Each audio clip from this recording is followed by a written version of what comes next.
de Asia.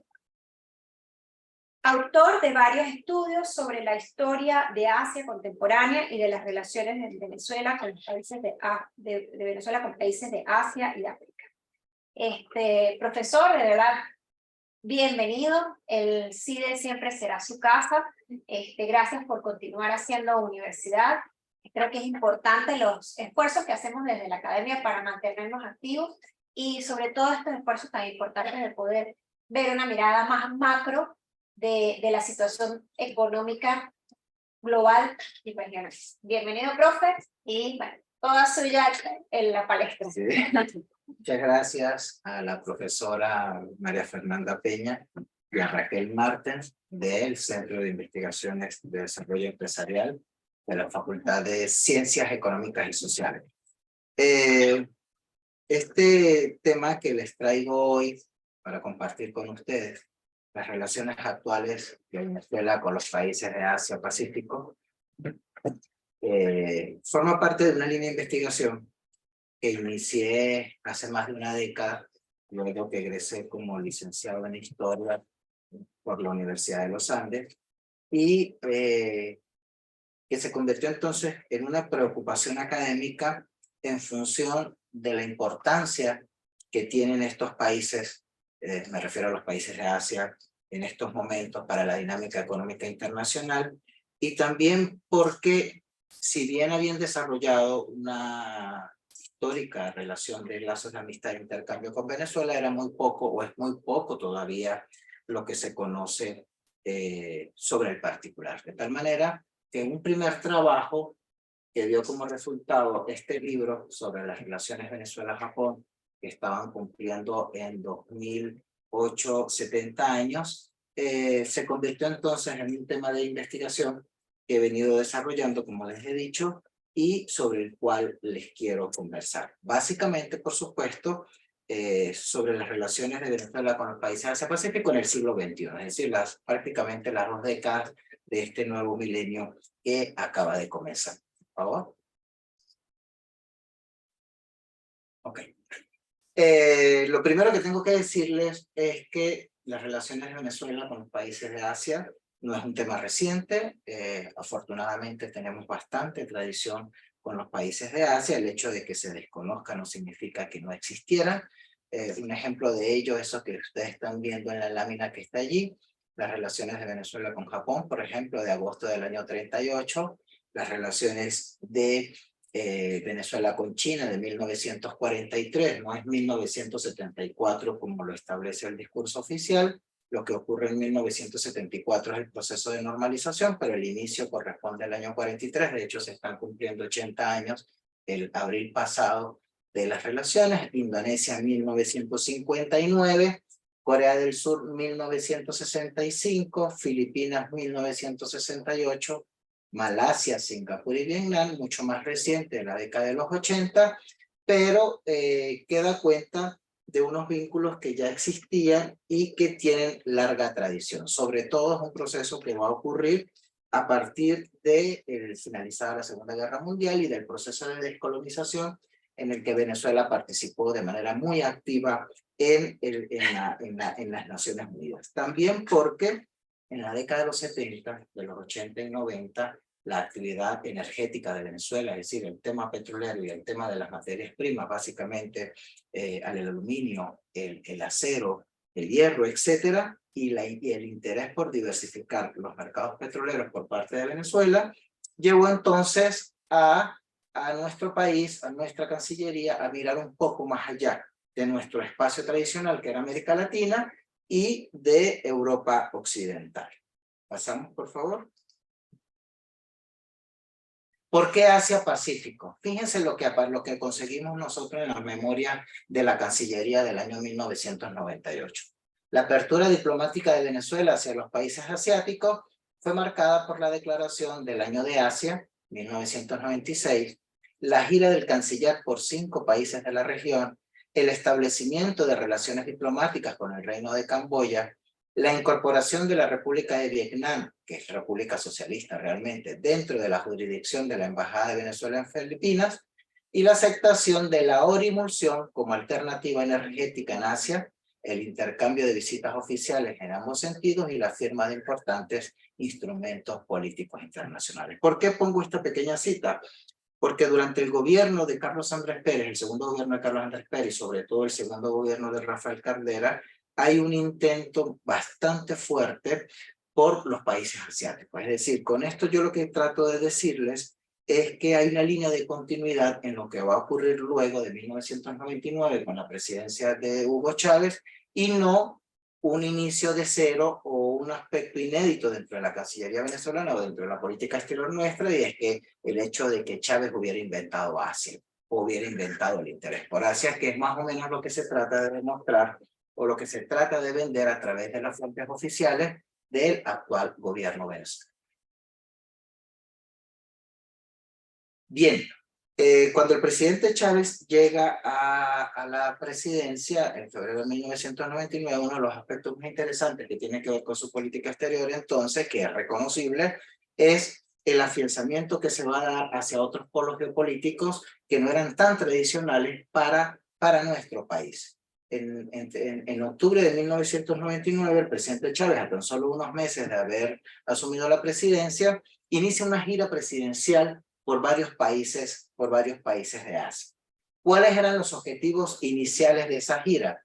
Ampliar el marco geográfico de la diplomacia comercial, económica y financiera, promocionar las inversiones y las exportaciones, concreción de acuerdos de cooperación internacional, el lanzamiento económico del país, explicar los cambios políticos institucionales que se estaban dando en Venezuela, promover la emulsión y buscar las inversiones extranjeras. Si nosotros revisamos las fuentes de la Cancillería venezolana, los 2-3 primeros años, 1999, 2000, 2001, quizás 2002, todavía hay un discurso moderado, no hay un discurso de enfrentamiento ni de confrontación con ningún otro polo de interés político, ni con los Estados Unidos, ni con Europa Occidental, ni con los países capitalistas. Por el contrario, nosotros lo que vamos a observar es un intento por relanzar el país en un momento de crisis muy importante y la necesidad que tenía el país de recursos económicos para echar a andar un nuevo proyecto político que el presidente Chávez representaba para ese momento. ¿Cuáles fueron los países que visitó? Siguiente, por favor.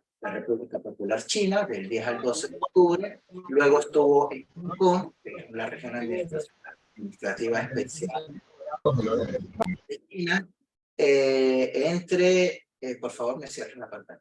Entre el 17 y 18 de octubre, Corea del Sur, 15 al 17 de octubre, Japón, 13 y 14 de octubre, Malasia, 18 al 20 de octubre, y Singapur, el 21 de octubre. Si ustedes ven allí, hay unos países con distintos regímenes políticos: China, un modelo socialista con economía de mercado; Corea del Sur, una república presidencialista; Japón, una monarquía constitucional, democrático; Malasia con un sistema democrático también, Singapur, etcétera. Hasta el momento el factor ideológico no había o no estaba determinando de ninguna manera lo que era nuestro interés por estos polos geopolíticos y geoeconómicos del continente asiático. ¿Qué factores van a determinar? ¿Qué factores van a determinar los cambios en política exterior hacia el continente asiático? La crisis política del año 2001, 2002, 2003, lo que se conoce como el golpe de Estado de abril del 2002, los niveles de confrontación que existieron, que es cuando a partir de allí el presidente Chávez comienza a acusar a los Estados Unidos de estar detrás de la intentona que buscó sacarlo del poder. Además, el presidente Chávez, como consecuencia de la invasión a Afganistán en 2001 y de la invasión a Irak, comienza con un discurso un poco hostil hacia los Estados Unidos, cuyas consecuencias vamos a ver un poquito más adelante cuando les muestre la tabla de comercio Venezuela-Estados Unidos. Aún así, aún en medio del inicio de este proceso de confrontación en el discurso del presidente Chávez contra los Estados Unidos, podría decirse no, los datos demuestran que Estados Unidos fue nuestro socio comercial durante las dos primeras décadas del siglo XXI, prácticamente hasta el 2019, pero es cuando cuando Estados Unidos deja de ser nuestro primer socio comercial. Ya hablaremos de eso. Pasada la crisis política, el presidente Chávez sale victorioso del referéndum revocatorio, no sé si lo recuerdan, de agosto del 2004, si no estoy equivocado, 2004. Comienzan los precios del petróleo a aumentar, precisamente como consecuencia de la guerra de Irak, y el presidente Chávez logra estabilizar de alguna manera la dinámica política del país, y comienzan en política exterior a ocurrir unos cambios bien interesantes, que en el caso asiático es el que les voy a exponer. En primera instancia, la celebración del taller de alto nivel, el nuevo mapa estratégico que se dio en Caracas 2 y 13 de noviembre del 2004, en el que participó el propio presidente Chávez. De los 10 objetivos que se establecieron allí, uno nos interesa muchísimo, que es el número 10, precisamente, seguir impulsando un nuevo sistema multipolar e internacional. Nada nuevo en la dinámica internacional venezolana. Durante los años 70, el presidente Carlos Andrés Pérez I, el mismo presidente Rafael Caldera, hablaron en reiteradas ocasiones de un sistema multipolar, del cambio en el sistema, en un nuevo orden económico internacional, de la justicia social internacional, tratar de incorporar a las Naciones Unidas a regímenes que todavía no habían sido reconocidos, que no estaban bajo el sistema democrático, etc. Es decir, Venezuela siempre tuvo una posición de avanzada en la dinámica de su política exterior, sobre todo a partir de la segunda mitad de los años 70 para acá. Y prueba de ello es que fuimos parte del Consejo de Seguridad como miembro no permanente, por lo menos en 3 oportunidades antes de que llegara el presidente Chávez. Otro cambio muy importante es la creación, dentro de la reestructuración de la Cancillería, la creación para el año 2005, el 4 de enero, mediante el decreto 3396 del Viceministerio para Asia, Medio Oriente y Oceanía. Digamos, la Vicecancillería para Asia, que se va a encargar de la dirección, coordinación y supervisión de cada una de las iniciativas del gobierno nacional en materia internacional. Siguiente, por favor.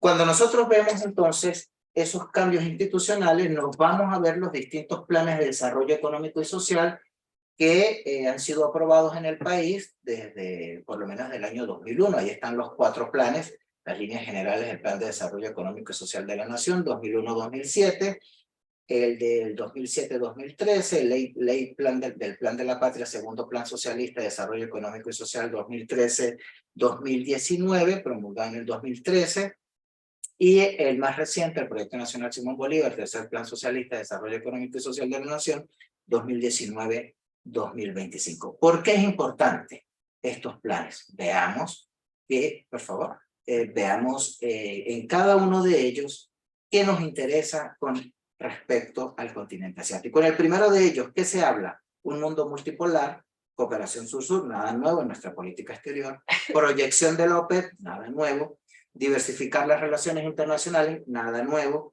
pero sí hay algo interesante acá, que es, uno, iniciar el acercamiento con Asia Central. Eso no había aparecido en nuestra dinámica internacional, y quizás sí con respecto al Medio Oriente.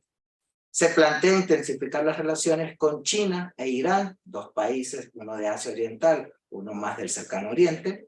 Intensificar las relaciones económicas con Asia, incrementando el flujo comercial y las inversiones con Japón, Corea e India, y aumentar la presencia diplomática en mecanismos de integración regional, en este caso la ASEAN, en países como Malasia y Singapur. Estos fueron los objetivos del primer plan, el que corresponde a 2001-2007. Como ustedes ven, aparecen países de distinta índole ideológica, y que van más o menos en sintonía con los países que el presidente Chávez visitó en la gira presidencial de 1999.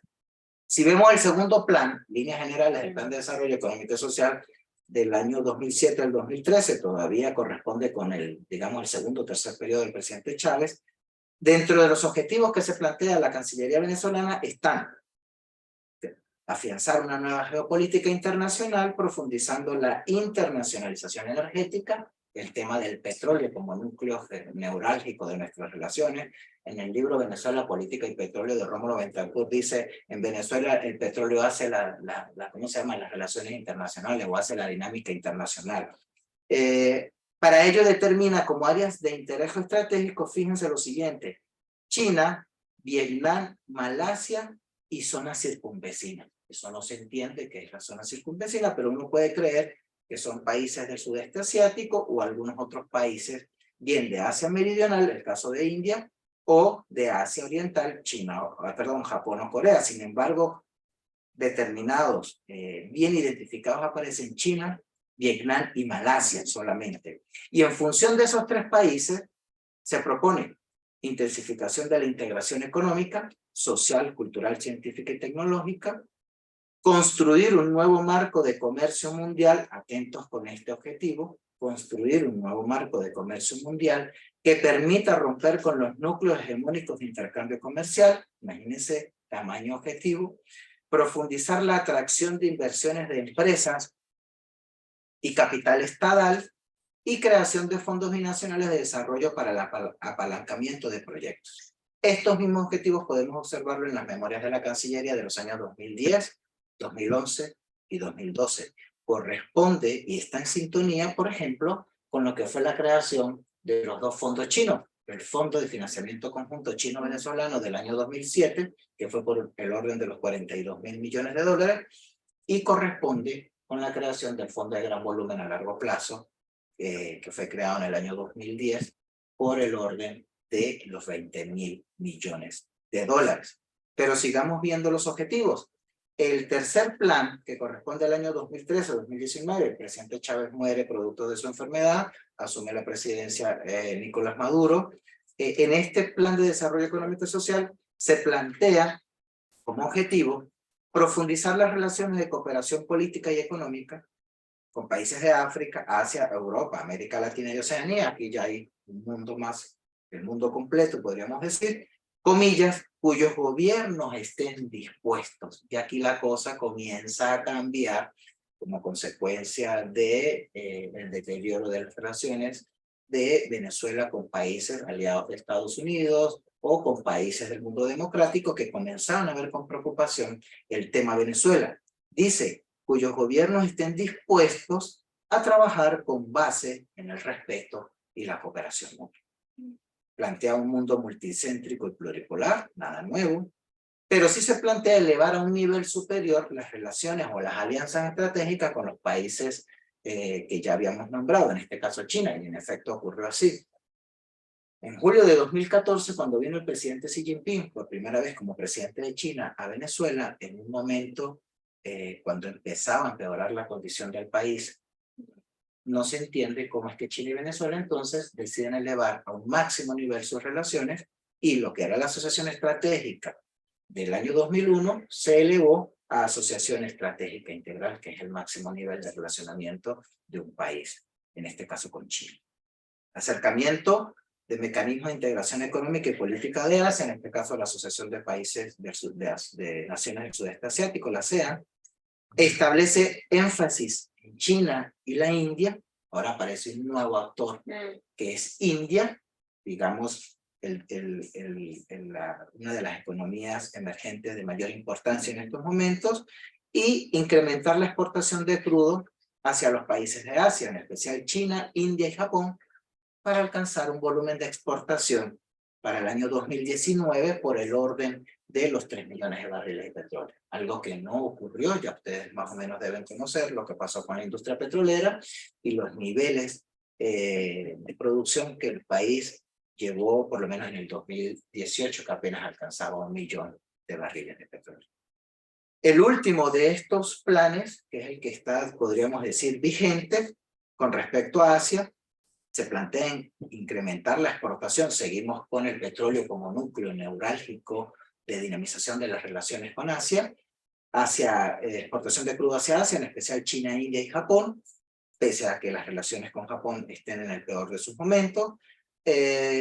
Plantea en cuanto a las relaciones con Asia, nuevamente, entre comillas, a los gobiernos que estén dispuestos en el marco del respeto y el intercambio, etcétera, etcétera, impulsar el intercambio cultural, mecanismos de integración económica y política de Asia, nuevamente su interés por la ASEAN, diversificar los mercados internacionales, nada nuevo, y aparece China como prioridad.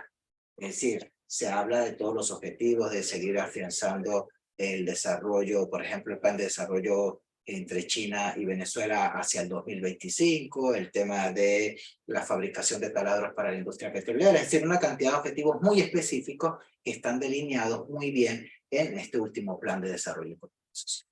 Siguiente. Ahora veamos algunos ejemplos, los que me han parecido más importantes, sobre los que la Cancillería venezolana hizo mayores esfuerzos, y para poder determinar de alguna manera cuáles han sido los resultados de ello, o de manera preliminar, porque uno de los problemas más grandes que tenemos en un país como Venezuela es que no hay fuentes, o no hay acceso a fuentes oficiales reales para trabajar estos temas, lo cual nos obliga a trabajar fuentes de organismos internacionales o de estos países, fuentes espejo, es decir, la información que ellos brindan a organismos internacionales, para de esa manera nosotros poder tener acceso a la información.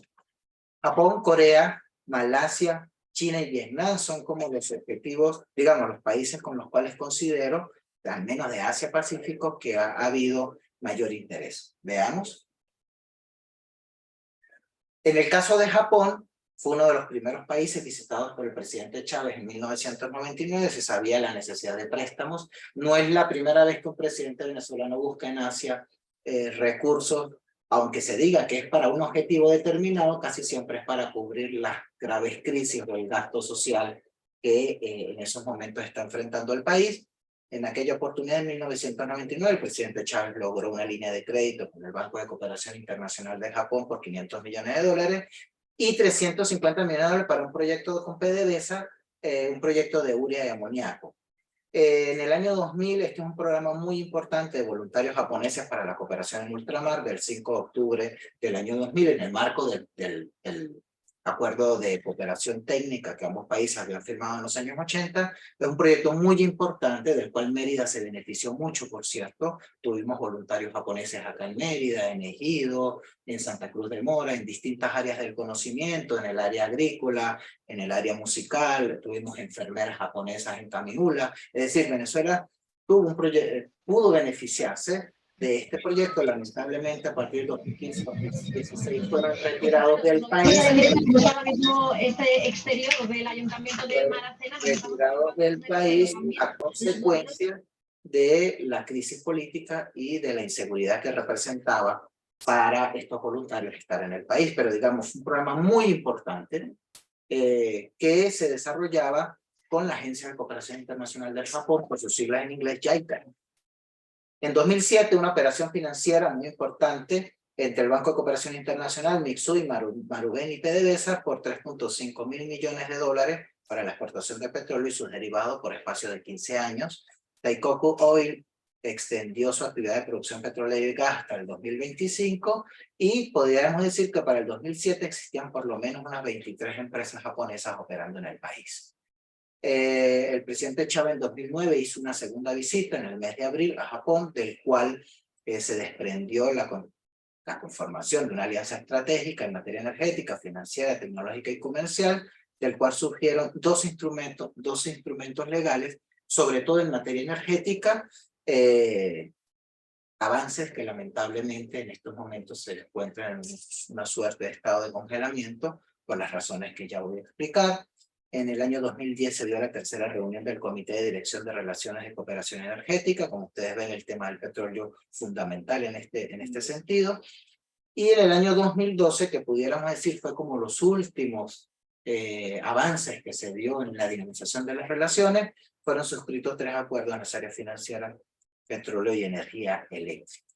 En 2013 el presidente Chávez muere. 2014 se da la elección, asume la presidencia Nicolás Maduro Moro, luego del proceso electoral y de todo lo que ha ocurrido, que el mundo conoce muy bien. Japón no reconoce al gobierno del presidente Nicolás Maduro, y eso entonces ha hecho que las relaciones estén de alguna manera congeladas o paralizadas, ¿no? Como ustedes bien, ven allí el último proceso electoral del 19 de febrero del 2019, vencido el periodo presidencial. Japón no reconoce a Maduro, y eso ha afectado de manera fuerte la dinámica de la relación. ¿Podemos cambiar, por favor? Vamos a ver una gráfica de comercio que nos permite de alguna manera ver cómo se afectó el comercio en los últimos años. El punto máximo, como ustedes ven, de las exportaciones fue en el año 2007, Para ese momento Venezuela estaba vendiendo petróleo a razón de $100 por barril, habían recursos en el país, había una dinámica económica más o menos importante.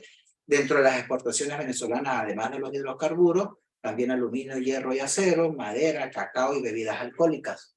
Dentro de las exportaciones japonesas, productos industriales de alta tecnología, automóviles, aparatos electrónicos, equipos médicos, etc.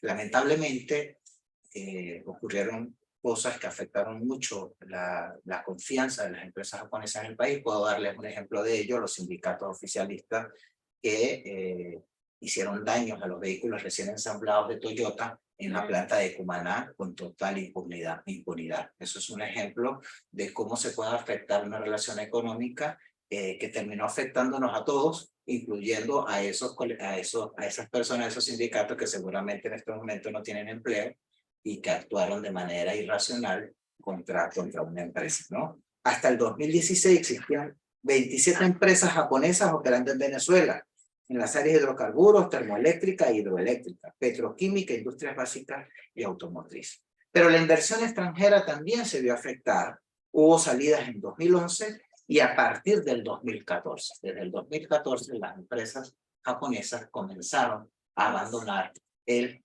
país. Vamos con otro ejemplo, por favor. El caso de Corea del Sur. En 1999, el presidente Chávez se entrevistó con representantes de Hyundai, Daewoo, Samsung y LG, que son como las empresas más importantes y más emblemáticas de Japón, lo que se conoce, perdón, de Corea, lo que se conoce en Corea como Chaebol, o lo que se conoce en Japón como Trucks, como Seibatsu, y en Estados Unidos como Trucks. El presidente Chávez fue muy hábil en ese momento en reunirse con estas importantes empresas, con la Cámara de Comercio e Industria, la Federación Coreana de Industrias, la Asociación de Comercio y la Asociación de Pequeñas y Medianas Industriales. Hubo un intento inicial, y hay que reconocerlo, que cambió por el factor ideológico.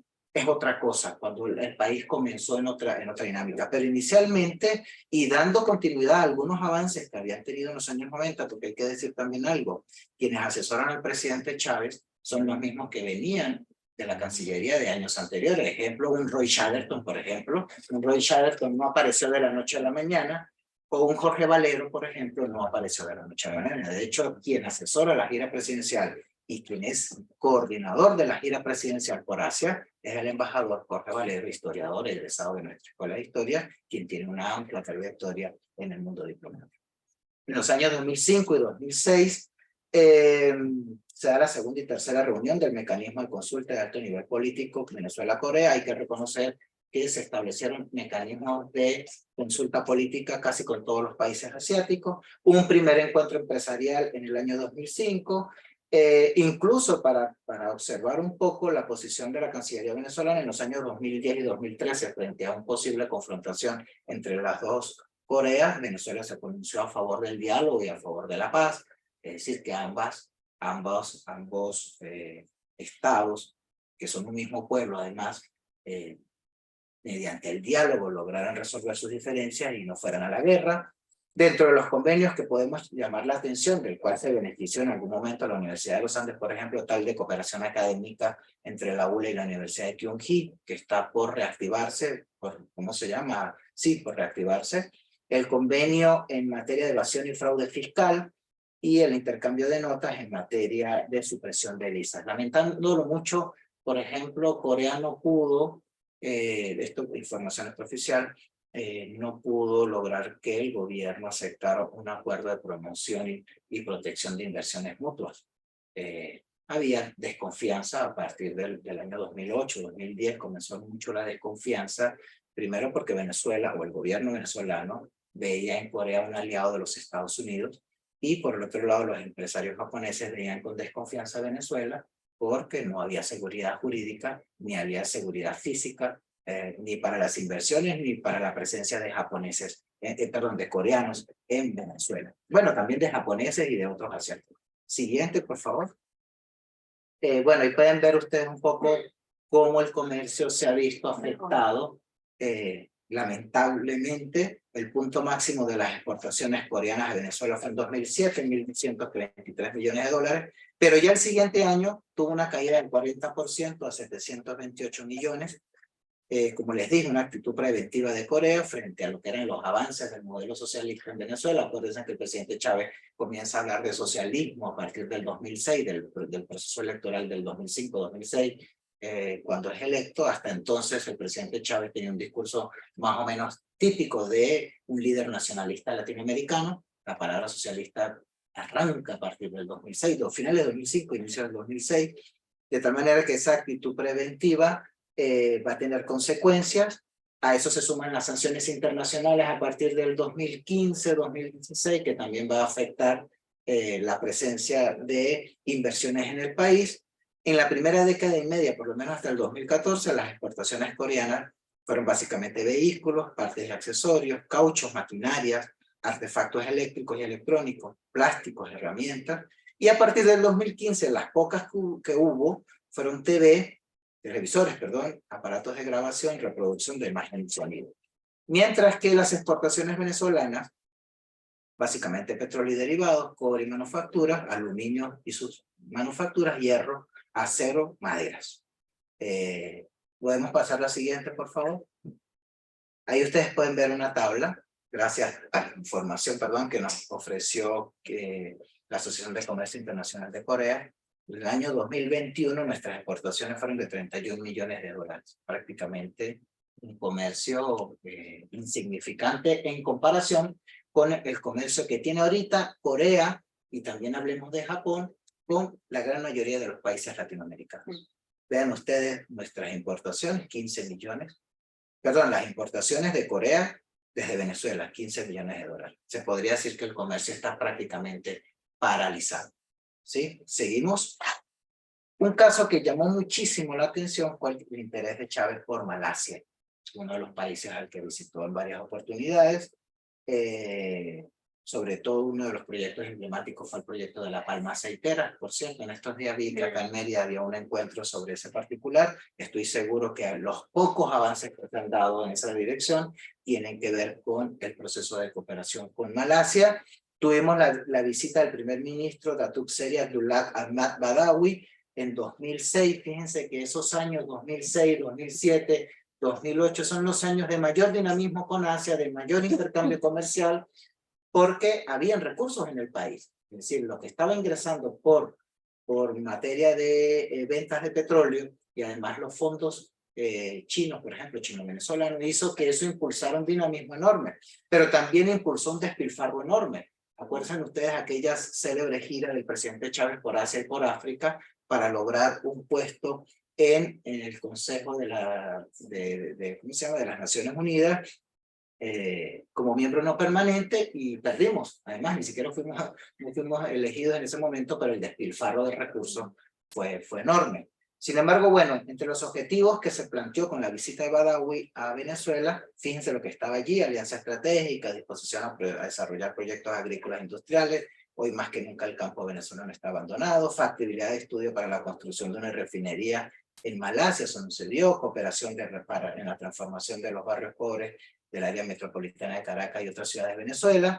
Eso sí se dio con China. Entrenamiento del personal diplomático de ambos países, desarrollo de recursos humanos en el sector de las telecomunicaciones, cooperación en ciencia, tecnología e innovación, coordinar y apoyar mutuamente a las organizaciones internacionales y multilaterales, posibilidad de establecer un fondo de inversiones conjuntas, finalización y firma del memorándum de entendimiento en materia postal, interés por crear un comité empresarial Venezuela-Malasia y erradicación de la pobreza, en pro de la justicia, el respeto a la soberanía, independencia y autodeterminación. Es una cantidad de objetivos que lamentablemente la gran mayoría de ellos no se concretaron. En el tema empresarial, las dificultades con un país como Venezuela son enormes. Lo que no ha entendido nuestra Cancillería venezolana es que la gran mayoría de estos países de Asia Oriental tienen tradición confuciana. Básicamente el empresariado y el mundo político, diplomático, está formado en las mejores universidades de sus países o en las mejores universidades del mundo, están preparados para negociar y saben muy bien lo que están haciendo. Nuestra Cancillería no es el mismo caso. Una debilidad enorme que tiene es precisamente que no estamos preparados, o los que están allí no están preparados para negociar con estos países, en primera instancia. En segundo lugar, no se ha hecho seguimiento interinstitucional, interministerial, que permita que todos estos acuerdos o objetivos que se plantearon en primera instancia hubieran tenido a la larga efectividad. ¿Podemos pasar a la siguiente? En materia de cooperación energética, imagínense, en materia de refinación, iniciar estudios para la posibilidad de construir una refinería, cuantificación y certificación. Creo que esto fue una de las pocas cosas, de los pocos objetivos que se concretaron en el bloque Boyacá 5 de la faja petrolífera del Orinoco. Evaluar la posibilidad de otro acuerdo en esta área en el marco de reservas de gas en el bloque Uramuco 3 del proyecto Rafael de Urdaneta en el Golfo de Venezuela, y cooperar conjuntamente internacionalmente, iniciar estudios para evaluar la posibilidad de crear una empresa mixta para explorar oportunidades en los campos de petróleo y gas. Y bueno, algunos acuerdos allí, memorando de entendimiento con algunas empresas en esta área, y la celebración de 2 comisiones mixtas en 1991, antes de Chávez, y en noviembre del 2000. Imagínense, desde el año 2000 no se celebra una comisión mixta, en este caso con Malasia. Si ustedes pueden pasar el siguiente gráfico, por favor. El comercio, si ustedes lo ven allí, un comercio prácticamente nulo, o muy poco, cuyos mejores resultados, como les dije, 2007, 2008, exportaciones de Venezuela a Malasia, petróleo y sus derivados, sal, azufre, piedras, yesos, hierro y acero. Casi siempre estos niveles de crecimiento del comercio tenían que ver con alguna visita o de Chávez a Asia o de algún alto funcionario de alguno de estos países a Venezuela. Se concretaba allí un intercambio comercial importante, pero ya luego no había, o por lo menos no se ha mostrado continuidad en los mismos. Y algunas importaciones de Malasia, calzados, neumáticos, manufacturas, máquinas, aparatos y material eléctrico, artefactos mecánicos, grasas y aceites de animales y vegetales y productos de la industria gráfica. Seguimos. Ahí te pueden ver el comercio. Los últimos datos son algunas proyecciones para el año ya 2003, 2014, que son los últimos que registré en mi libro sobre las relaciones Venezuela-Malasia 1986-2016, que está disponible en la red, en el repositorio institucional de la ULA. Ustedes ven que el comercio es prácticamente insignificante para los gastos, la inversión y el esfuerzo que hizo Venezuela de poner personal diplomático, giras presidenciales, etcétera, etcétera. Siguiente, por favor. Este es el caso más emblemático, China, sobre el que muchas personas han trabajado y han estudiado. En el año 2001, como les dije, la conformación de la asociación estratégica, que se convierte en integral en el año 2014. En esa primera asociación estratégica se crea la Comisión Mixta de Alto Nivel, que se ha reunido hasta el 2018 en 16 oportunidades y ha permitido la concreción de 472 acuerdos.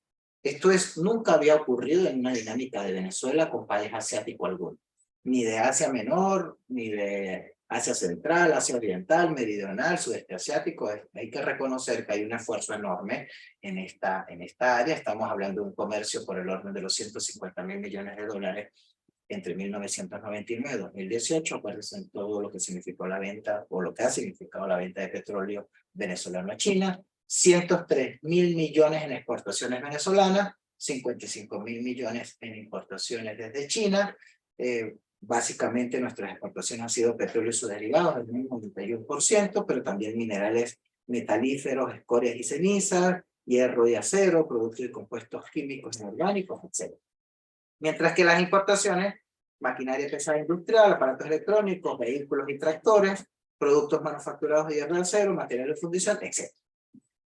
Datos importantes: en 2017 China se convierte en el segundo socio comercial de Venezuela. En el mismo 2017 Venezuela proporcionó, o para esa fecha Venezuela proporcionaba el 5% del petróleo que importaba China a nivel internacional. Las exportaciones chinas hacia Venezuela se incrementaron 14.7 veces con respecto a 1997, y las importaciones chinas desde Venezuela se multiplicaron por 203 veces con respecto a 1997. Además de eso, bueno, los fondos de financiamiento, se habla de unos, o por lo menos en mi tesis doctoral, logré documentar unos $63.000 millones en financiamiento Ahí están los dos fondos ampliamente conocidos por la sociedad venezolana, el Fondo de Financiamiento Conjunto China-Venezuela, creado en 2007, unos 42.000 millones de dólares, documentado también por Diálogo Interamericano, y el Fondo de Gran Volumen a Largo Plazo del año 2010, unos 23.000 millones de dólares. En materia de inversión extranjera directa, tenemos también unos 6.000 millones de dólares, 3.700 millones de dólares fueron invertidos aparentemente en materias primas, en el tema de la explotación petrolera, 1.7 mil millones y minería, 1.7 mil millones en el área de servicios y casi 800 millones en el sector manufacturero. En el caso de los fondos, para el 2018 varias instituciones han documentado alrededor de una deuda de unos 16.000 millones de dólares.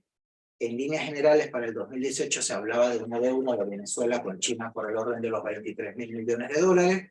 Para el año 2018 se hablaba de unas 92 empresas chinas en el país, y se supone que, según fuentes oficiales, con ese dinero se impulsaron 790 proyectos, de los cuales 495 se habían completado, 205 en ejecución y 90 en fase de inicio. Instituciones como Transparencia Venezuela documentó al menos casi 20.000 millones, que no es cualquier cosa, estaríamos hablando de un tercio de los préstamos, del financiamiento, en proyectos fallidos. Hay un informe muy célebre de la ONG Transparencia Venezuela que está disponible en la red para ver un poco este tema. En materia de inversión extranjera directa, Venezuela estaba en el 6º lugar, después de Brasil, Perú, Argentina, Chile y México.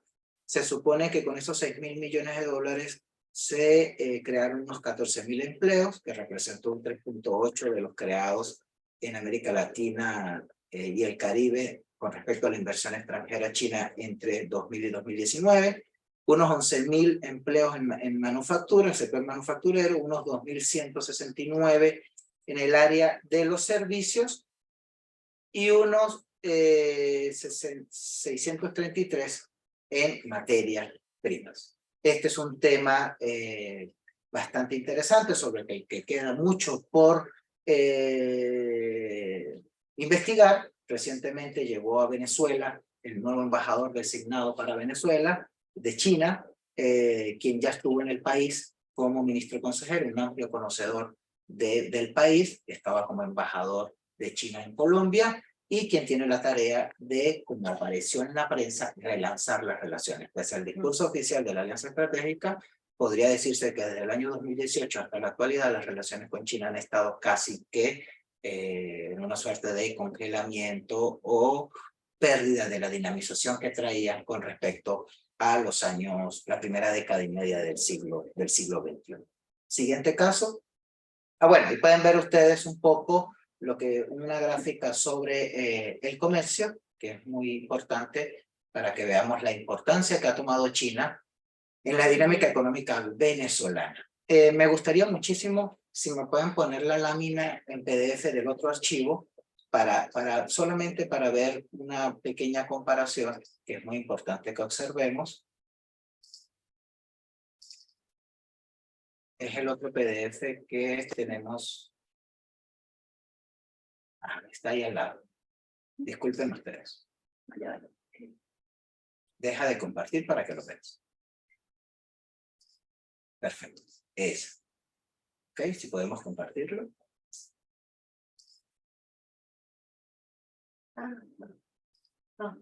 Ahí, ok, perfecto. Ok. Este archivo que ustedes ven allí es un análisis comparativo del comercio Venezuela-China y Venezuela-Estados Unidos.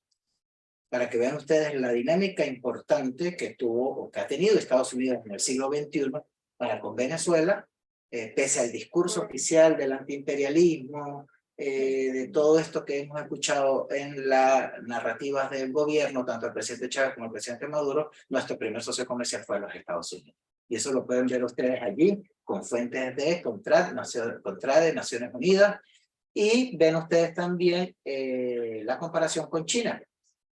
De esa manera, fíjense que en el año 2018 el comercio con Venezuela-Estados Unidos estuvo por el orden de los 19.000 millones, casi 20.000 millones de dólares, mientras el comercio chino-venezolano estuvo por 8.000 millones. Había una diferencia enorme. Sin embargo, a raíz de lo ocurrido en enero-febrero del 2019, cuando reconocen a Juan Guaidó como presidente, y todo esto que ocurre de no reconocer por parte de un importante grupo de países occidentales que no reconoce al gobierno del presidente Maduro, las sanciones internacionales, etcétera, vean cómo el comercio Venezuela-Estados Unidos bajó de casi 20.000 millones a 3.000 millones.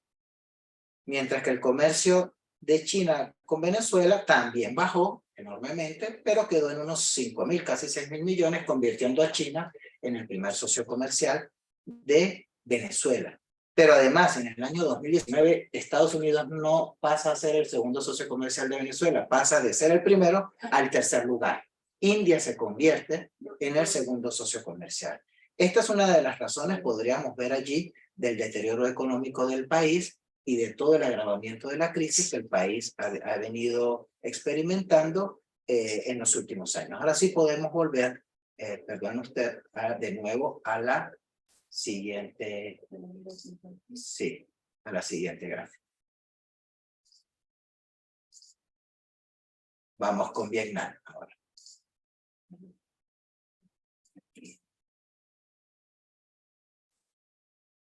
Okay. Perfecto. Vamos con Vietnam. Vietnam es otro de los países, sobre todo más recientemente, con el que Venezuela ha venido impulsando un acercamiento más o menos importante. Les invito a leer un artículo que acabo de publicar en la revista Humanidad del Sur, dedicada a Vietnam, sobre las relaciones Venezuela-Vietnam desde el año 1999 hasta el año 2020. De las realizaciones más importantes, el mecanismo de consulta de alto nivel político, los dos primeros se reunieron en 2006 y 2012. No hemos conseguido en fuentes ni de la Cancillería venezolana ni de la Cancillería vietnamita las ediciones del número 3 al número 7, es decir, las reuniones del mecanismo de consulta de la tercera a la 7 no aparece por ningún lado. Sin embargo, la octava sí aparece, que se dio en septiembre del año 2020. También se conformó la Comisión Mixta Intergubernamental Venezuela-Vietnam con 3 reuniones hasta ahora, una en agosto del 2008, otra en abril del 2012 y otra en marzo del 2015. La cuarta debió reunirse ya, creo que era en el 2018-2019, sin embargo no se ha reunido. Eso da cuenta de alguna manera del nivel de las relaciones. Estancamiento o enfriamiento de las relaciones entre 2012 y 2015, esa es mi apreciación en función de lo que me ofrecen las fuentes oficiales. Al menos unos 49 instrumentos jurídicos documenté entre 1999 y 2020, que aparecen en el artículo del que les estoy hablando, en distintas áreas, digamos bastante dinámico: político, consular, energético, cultural, industria ligeras y comercio, industrias básicas y minería, energía eléctrica, ciencia y tecnología, diplomacia, empresas mixtas, información y telecomunicación, fiscal, promoción y protección de inversiones. Fíjense que con Vietnam sí hubo un acuerdo de promoción y protección de inversiones, no así con Corea, por ejemplo. Acuícola y vegetal, educativa, vivienda y hábitat, comercial, sanitario y fitosanitario y agrícola. Bien, el comercio entre los dos países, apenas 525 millones en los últimos 20 años, y uno se pregunta cuando lee el objetivo, aquel que les dije que era muy importante que tomáramos en consideración, de construir un nuevo marco de comercio mundial que permita romper con los núcleos hegemónicos de intercambio comercial, nos permite demostrar a nosotros que ha sido un comercio, para la dinámica, para el discurso oficial y para los esfuerzos que seguramente se han hecho, es bastante insignificante. Veamos la siguiente gráfica, por favor. De esos 525 millones, 498 millones han sido importaciones nuestras desde Vietnam, básicamente calzados, textiles, juguetes, neumáticos, baterías eléctricas, filamentos eléctricos, fibras, incluso café y arroz. Mientras que apenas 27 millones en exportaciones venezolanas. Ácidos inorgánicos, pesticidas, crustáceos, procesados, piezas de calzados, algunos plásticos y petróleo refinado. Según el Observatorio de la Complejidad Económica, en los últimos 25 años, las exportaciones de Vietnam a Venezuela se incrementaron a una tasa anual del 21%, pasando de $185.000 en 1995 a 22 millones en 2020. 22 millones de dólares es un comercio muy muy poco, es significante. Y en los últimos 21 años, las exportaciones de Venezuela a Vietnam, con un incremento anual del 25%, que pasó de $400.000 en 1999 a 1.120 millones en el 2020. ¿Podemos pasar, por favor? Ajá, ahí está la gráfica que nos permitió construir contratos de las Naciones Unidas y el Observatorio de Complejidad Económica. Si ustedes ven, si bien en los últimos años se ha incrementado, es muy poco en comparación con lo que significó, por ejemplo, la dinámica China-Venezuela, o en algún momento China-Japón, o en algún momento Japón-Venezuela, o en algún momento Venezuela-Corea. Siguiente. Bien, pues nosotros nos hacemos la pregunta si ha sido una oportunidad perdida. Afortunadamente, la posibilidad de desarrollar esta línea de investigación en los últimos años, yo he llegado a la conclusión que efectivamente hemos perdido una oportunidad enorme, y esa oportunidad que hemos perdido ha tenido como centro neurálgico el factor ideológico. Yo lo pongo allí, se ha subordinado nuestra actividad económica, nuestra presencia internacional al tema ideológico, y eso ha traído unas consecuencias enormes que todo el mundo conoce. En segundo lugar,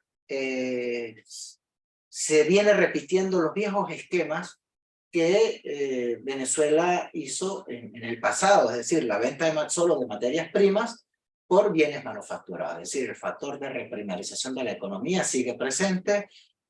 Con toda esa cuantiosa cantidad de recursos, este país no logró dinamizar ni diversificar su aparato productivo.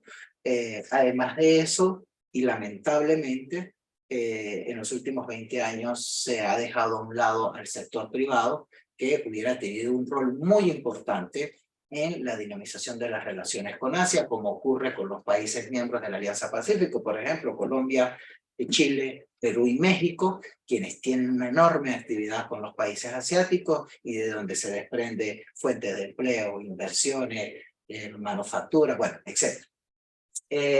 Hay una ausencia totalmente notoria, y en entrevistas que hicimos en el pasado así nos lo decían, ausencia de seguimiento interministerial. El cambio de ministros permanentemente hace que haya una pérdida en el seguimiento de los acuerdos y de lo pautado en las distintas reuniones, en las distintas visitas de alto nivel político. Por supuesto, hay una ausencia de una burocracia especializada, ya lo decía, básicamente lo que es China, Corea, Japón, también Malasia, son países, Vietnam, por supuesto, que el norte es chino-confuciano y el sur indo-budista, tienen tradición confuciana, es decir, son burocracias sumamente formadas, los que forman parte de las cancillerías de sus países y a nivel empresarial. Habría que ver cuáles son los niveles de formación de nuestros viceministros para Asia, de nuestros cancilleres, de nuestros embajadores, un país acostumbrado a designar a personas por razones ideológicas y no por formaciones en el área. Indispensable para el intercambio, para que las relaciones hubieran tenido mejores resultados, la seguridad jurídica. Muchos de estos países no han logrado la concreción, lo decía, de acuerdos de protección de inversiones. La seguridad física, fíjense lo que ocurrió con la planta de Toyota en Cumaná, o con el secuestro en reiteradas ocasiones de funcionarios asiáticos en el país. Participación del sector privado, ya lo decía, y del sector académico que se dedica a estudiar estos temas. Y esto ha traído como consecuencia, por supuesto, el problema de la deuda. Fíjense la cantidad de dinero que le debe Venezuela por ejemplo, a China, un país que se endeudó en el momento en el que más recursos estaba recibiendo por renta petrolera. Muy similar o parecido a lo que ocurrió en tiempos de Carlos Andrés Pérez I. El drama institucional, lamentablemente en nuestro país eso es una constante, y yo pongo allí abajo, encerrado en un cuadrito, el fantasma del permanente relanzamiento de las relaciones con los países asiáticos. Es decir, ya vamos a relanzar las relaciones con China ahorita, eso apareció en la prensa de hace 8 o 15 días atrás. Luego relanzaremos las relaciones con Corea, relanzaremos las relaciones con Japón y seguiremos relanzando, y a medida que el mundo va creciendo, a medida que el mundo va avanzando, Venezuela sigue atascada en el atraso, ¿no? Quería hablarles del informe Doing Business, para finalizar, que es un informe del Banco Mundial que da cuenta o mide las regulaciones que favorecen o restringen la actividad empresarial y protección de los derechos de propiedad privada. Los últimos 3 informes que ha publicado el Banco Mundial son correspondientes al año 2018, al año 2019 y al año 2020. Con respecto al año 2018, Venezuela, en el informe de 190 países, Venezuela está en el lugar 188, solo antes de Eritrea y de Somalia. Eso es una muestra que nos permite a nosotros dar cuenta de que los países asiáticos no van a invertir en un país donde no hay seguridad jurídica, donde se restringe la actividad empresarial, donde se persigue el sector privado y donde no hay aparentemente protección de los derechos de propiedad privada. Pero además, ayer consulté el último informe que corresponde al 2020 y Venezuela está en el mismo lugar, no ha subido ni ha bajado, está en el lugar 188. Esto es un informe del Banco Mundial, pero quise ver algunos otros países latinoamericanos y asiáticos para ver en qué lugar están. En el año 2018 México estaba en el lugar 49, Perú en el 58, Chile en el 55, Colombia en el 59, estos son los 4 países de Alianza Pacífico, los que pudiéramos decir tienen las mejores relaciones con los países de Asia-Pacífico en estos momentos. Argentina en el 117, fíjense cómo el tema ideológico afecta, ¿no? Ecuador en el 118 y Brasil en el 125. Mientras que de los países asiáticos, Corea está en el lugar 4, número 4, Hong Kong como región administrativa especial está en el lugar 5, Taiwán, la hija rebelde de China, como le llaman algunos, en el lugar 15, Malasia 24, Japón 34, Vietnam 68, aún siendo un país socialista, pero con economía de mercado, China en el 78, India en el lugar 100, e Irán, que es un país que no es de Asia-Pacífico, pero que quise mostrarles, está en el lugar 124, muchísimo mejor que Venezuela. Si vemos el informe 2020, Chile está en el 59, baja un poco, México está en el lugar 60, bajó un poco, Colombia está en el 67, bajó también, Perú está en el 76, Brasil está en el 124, Argentina 126 y Ecuador 129. Si voy a los países asiáticos, tenemos a Corea en el lugar número 5, Malasia en el número 12, es un país con el que teníamos algunos intereses, Japón en el lugar número 29, China en el lugar número 31, fíjense, en el 2018 China estaba en el 78, hoy está en el 31. India, que estaba en el 2018 en el lugar 100, que es un importante socio para Venezuela ahorita, está en el 63. Vietnam, 70, e Irán en el lugar 127. Esto es una muestra de lo que ha ocurrido, de lo que debería llevarnos a reflexionar como país, como sociedad, sobre todo porque, como decía Arturo Burjar Pietri, el drama creador del siglo XXI está en el Asia-Pacífico. Si nosotros como país no miramos al Asia-Pacífico con seriedad y nos ponemos a tono con nuestros vecinos, lamentablemente los niveles de atraso seguirán estando presentes en nuestro país. Siguiente. Con este pequeño texto deseo culminar mi intervención, que creo que me pasé un poco de tiempo, escrito por Aníbal Romero, publicado en el diario El Nacional, comenzando. Fíjense qué profético fue. Esto fue el 30 de mayo del 2001, publicado en el diario Nacional, titulado En Política Exterior, las palabras son hechos.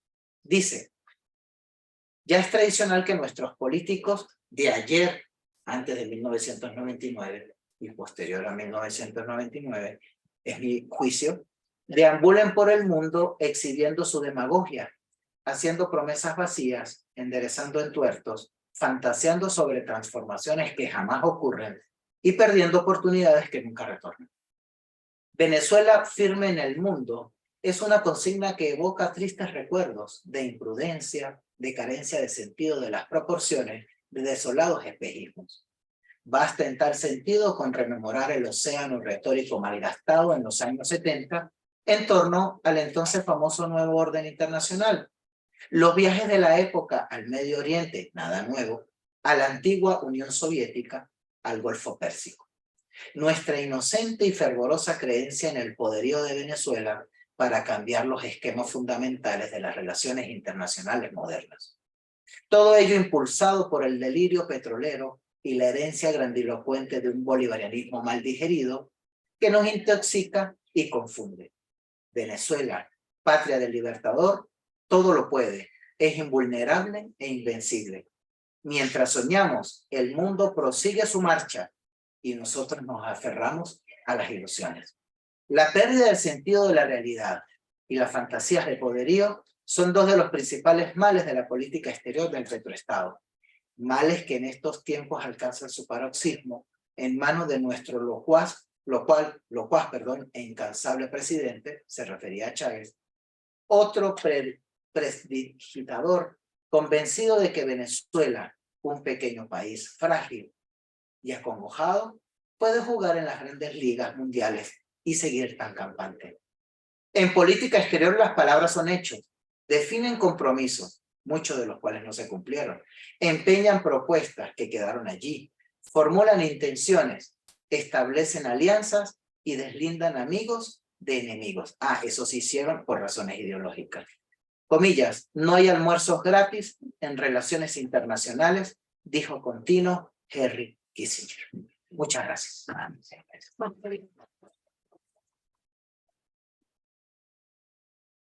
Bueno, ahí están un conjunto de fuentes que usé para esta presentación. Siguiente, por favor.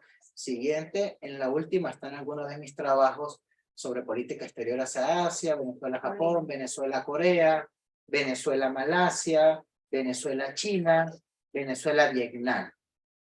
Son algunos de mis trabajos publicados sobre el particular. Y bueno, abro el espacio para alguna pregunta o alguna